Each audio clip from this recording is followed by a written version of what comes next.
عليكم واهلا وسهلا. كي دايرين؟ لاباس عليكم؟ هانيين ضاحكين ناشطين؟ ايوا الحمد لله. كيف العاده كنتمنى ان كلكم تكونوا بخير وعلى الف خير، ومرحبا بكم من جديد في قناتي وقناتكم منافي.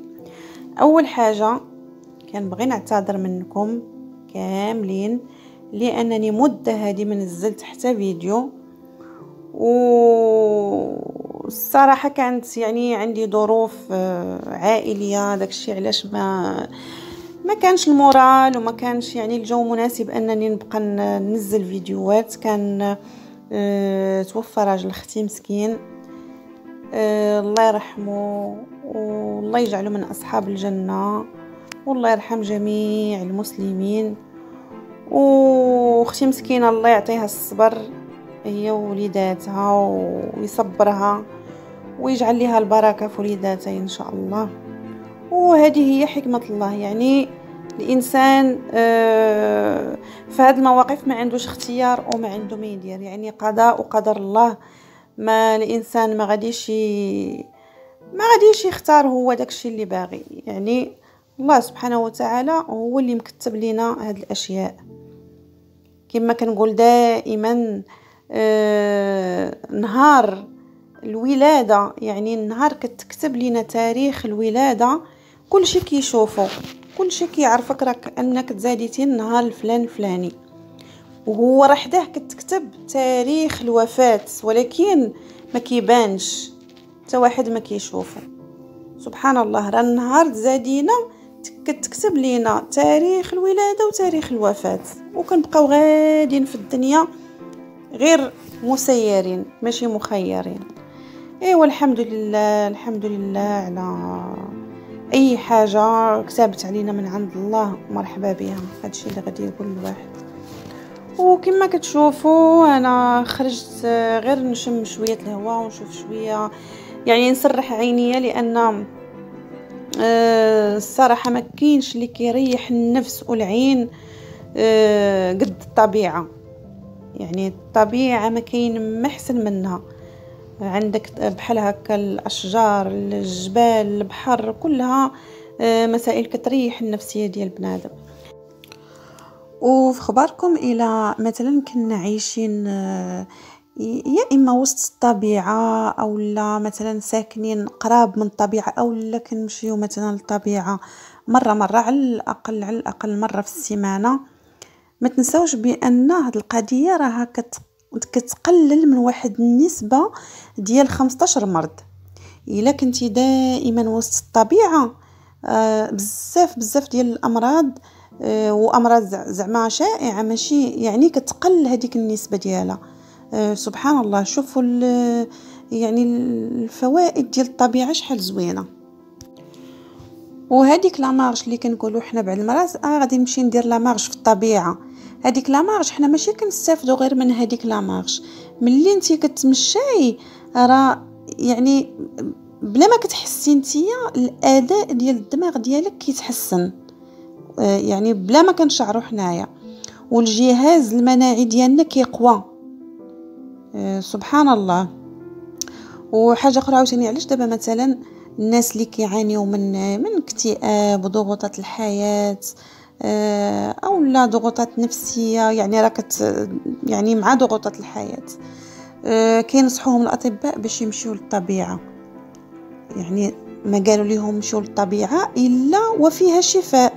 علاش؟ راه لانها قادره ديك الطبيعه كتصفي، يعني كتصفي لنا الذهن ديالنا من التوتر، كتساعد على استرخاء الاعصاب، على بزاف الحوايج.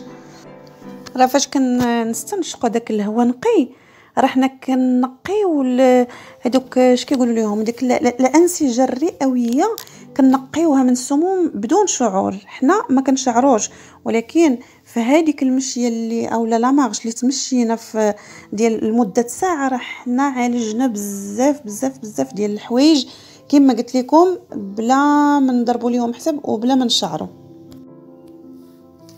علاش كيقول لك دابا راحه الابدان في نزهه الاذهان؟ يعني الراحه ديال البدن ديالنا ما كناخدوها الا عطينا الراحه للدهن ديالنا. وهذاك الدهن ديالنا منين غادي نعطيوه الراحه؟ هاد الراحه كنستمدوها من الطبيعه. يعني ملي كتمشي للطبيعه راك عرفتي كتحسي بواحد الراحه نفسيه ما كيعطيها لك حتى شي حد وما كيعطيها لك حتى شي طبيب. اذا مادام الدهن ديالك ارتاح راه حتى الجسم ديالك والبدن ديالك غادي يرتاح.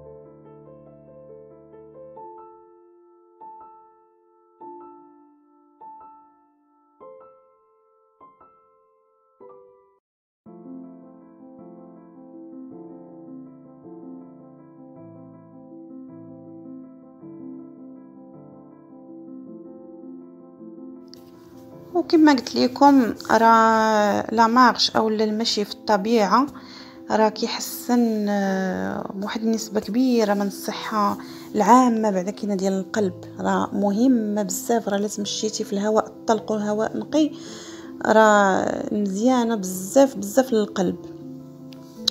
وتا هذوك الاشجار مثلا اللي كنشوفوا ديك الخضوره ودوك الطبيعه اللي كنشوفوا راه كتهز لينا. بعدا كاينه من المعنويات كتكوني يعني محبطه والمعنويات ديالك هابطه. وهذا ملي كتشوفي الطبيعه والاشجار والاصوات ديال العصافير بالاخص ملي كتمشي حدا شي واد ولا هذا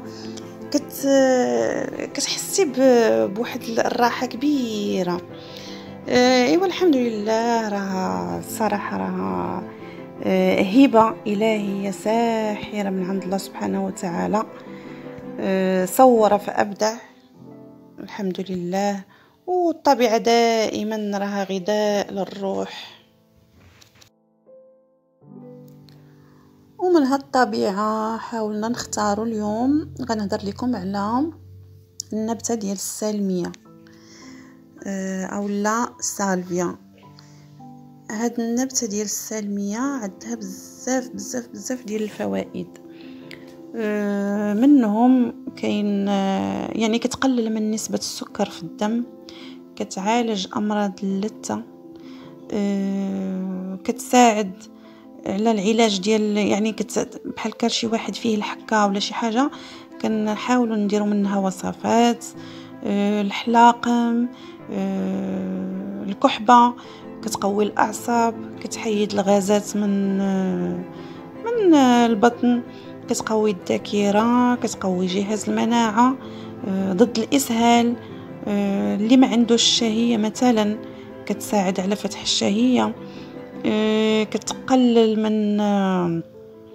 من الخطر ديال الاصابه بمرض الزهايمر، كتقلل من مستوى الكوليسترول. اللي كتضروا مثلا المعده كيحاول يستعملها كمشروب. وزياده على اننا كنستعملوها في بزاف ديال وصفات التجميل والشعر يعني عندها فوائد كثيره كثيره نحاولوا نستافدوا منها وراها موجوده. يعني ماشي شي حاجه غابره ولا ما كايناش، فين ما مشيتو غتلقاوها. والوصفه اللي غادي نعطيكم اليوم كتعلق بالشعر. هاد السلميه كتنشط الدوره الدمويه اللي عندنا في الراس، وكتوصل الدم المحمل بالاكسجين لكاع دوك البصيلات ديال الشعر. يعني كتزيد في الطول وكتقوي الشعر وكترطبه وكتقلل من التساقط. وزيادة على انها كتنقص من الشيب اللي تبعها ما كيبقاش الشيب يطلع عليه بزاف. وكتقضي على تاع دوك الالتهابات الجلديه اللي كتكون عندنا في الفروه ديال الراس بعض المرات، فهي مزيانه بزاف. والوصفه اللي غادي نعطيكم اليوم هي سهله مهله، اللي كتقوي الشعر وكترطبه وكتقلل التساقط وكتزيد في الطول ديالو. غادي تاخذوا الشامبوان اللي كتستعملوا غادي ديروا فيه واحد المعلقه كبيره ديال زيت السالميه صافي، وغادي تبقاو تغسلوه به. يعني هاد الوصفه راها زوينه بزاف، غير جربوها وما كتضرش، يعني كتنفع وما كتضرش. والى هنا غادي نخليكم وغنقول لكم الى اللقاء والى فيديو اخر ان شاء الله.